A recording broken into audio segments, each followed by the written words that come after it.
এই মুহূর্তে আমরা যেটা দেখবো সেটা হলো এখানে দেখেন একটা কালো একটা কালার আছে, এটার নাম হলো সেট ফোরগ্রাউন্ড কালার, অর্থাৎ একটা ছবির উপরে যে কালারটা দেওয়া হয় সেটা হলো সেট ফোরগ্রাউন্ড কালার বলা হয়। আর লেখা আছে সেট ব্যাকগ্রাউন্ড কালার, একটা ছবির পিছনে যে কালারটা দেওয়া হয় সেটা হলো ব্যাকগ্রাউন্ড কালার। হ্যাঁ, আচ্ছা, আমরা যেমন ফোরগ্রাউন্ড কালারটা আমরা আগে নেই, যেমন এখান থেকে যে কোনো একটা পেজ ওপেন করি, আমরা এখান থেকে যেমন একটা পেজ ওপেন করলাম এবং এখান থেকে একটা ব্রাশ নিলাম, আমরা ব্রাশটা নিলাম এবং এখান থেকে কালো আছে, আমরা যদি টেনে দিয়ে দেখেন কালারটা কালো হয়ে গেল। আমরা এখান থেকে চেঞ্জ করতে পারি, ক্লিক করলে এই কালারটা, একটা ক্লিক করলে এই কালারটা চলে যায়, যেমন লাল, এখানে ক্লিক করলাম লালের কালারটা চলে আসলো এখান থেকে, দেখছেন। আমরা যদি এখান থেকে অন্য কালার নিতে চাই, যেমন সবুজ, সবুজের এখানে হালকা সবুজ, সাদা সবুজ না কালো সবুজ, যেটা ক্লিক করবো সেটাই আমাদের এখান থেকে হয়ে যাবে। ঠিক আছে, এরকম বিভিন্ন টাইপের অপশন আছে, বিভিন্ন টাইপের ব্রাশ আছে, যদি আমরা এগুলো আগে দেখেছি, নতুন করে দেখার কিছু নেই এগুলো।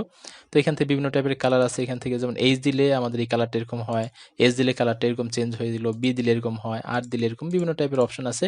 আপনার যেটা প্রয়োজন সেখান থেকে এটা নিতে পারেন। ঠিক আছে, বা এখানে কালার কোড আছে, কালার কোডও মুখস্থ করতে পারেন।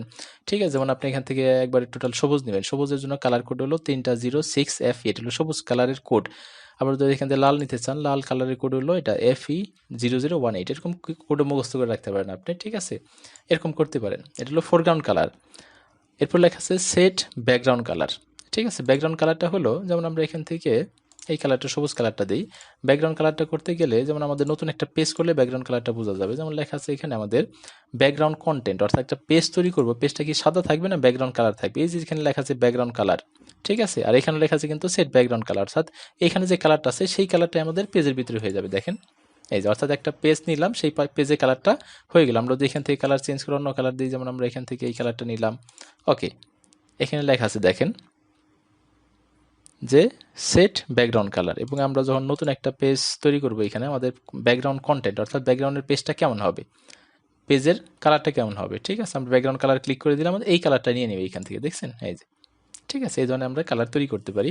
তো আমরা এখান থেকে এটার মাধ্যমে আমরা কালার, লেখা আছে switch foreground and background colour. ঠিক আছে, এটার মাধ্যমে কি করতে পারি, আমরা কালারটা, ব্যাকগ্রাউন্ডটা ফোরগ্রাউন্ড দিতে পারি, ফোরগ্রাউন্ডটা ব্যাকগ্রাউন্ড দিতে পারি, এরকম চেঞ্জ করে দিতে পারি। ঠিক আছে, আর এটা হলো ডিফল্ট কালার।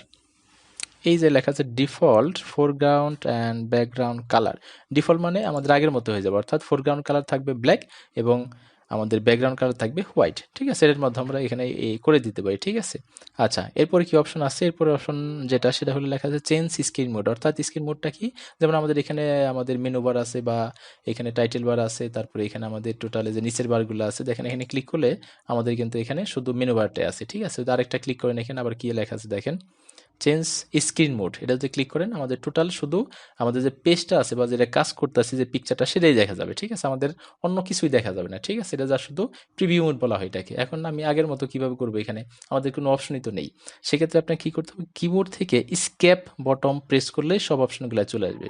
কিভাবে, কিবোর্ড থেকে স্কেপ, তাহলে আমরা কিবোর্ড থেকে স্কেপ দিলাম, দেখেন আমাদের সবগুলো চলে আসলো। ঠিক আছে, তাহলে আমরা এখান থেকে একটা ক্লিক করলে চেঞ্জ স্ক্রিন মোড হয়ে গেল, দেখেন একটা ক্লিক করে নিচে যত অপশন আছে সব চলে গেল।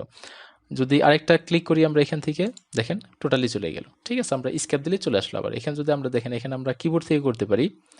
ঠিক আছে, এখানে 3টা অপশন আছে, দেখেন আমাদের এই কোনায় ক্লিক করি যদি আমরা এখানে, ঠিক আছে, আমরা এখানে এভাবে কোনায় ক্লিক করলে আমাদের এখানে লেখা আছে প্রথমটা স্ট্যান্ডার্ড স্ক্রিন মোড, অর্থাৎ প্রথম যে মোডটা দেখতে পাচ্ছেন এটাকে বলে স্ট্যান্ডার্ড স্ক্রিন মোড। আর তারপরে লেখা আছে full screen mode with menu bar, অর্থাৎ পুরো স্ক্রিনই থাকবে কিন্তু নিচের অপশনগুলো থাকবে না, শুধু এই মেনু বারগুলো থাকবে।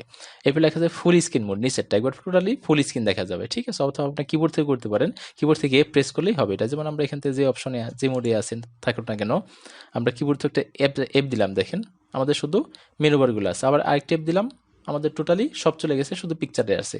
আবার আরেকটা অ্যাপ দিলে কিন্তু সরাসরি সবই চলে আসলো। ঠিক আছে, এই হলো আমাদের ফটোশপের অপশনগুলো, আশা করি ভালো মতো বুঝতে পারছেন। ধন্যবাদ।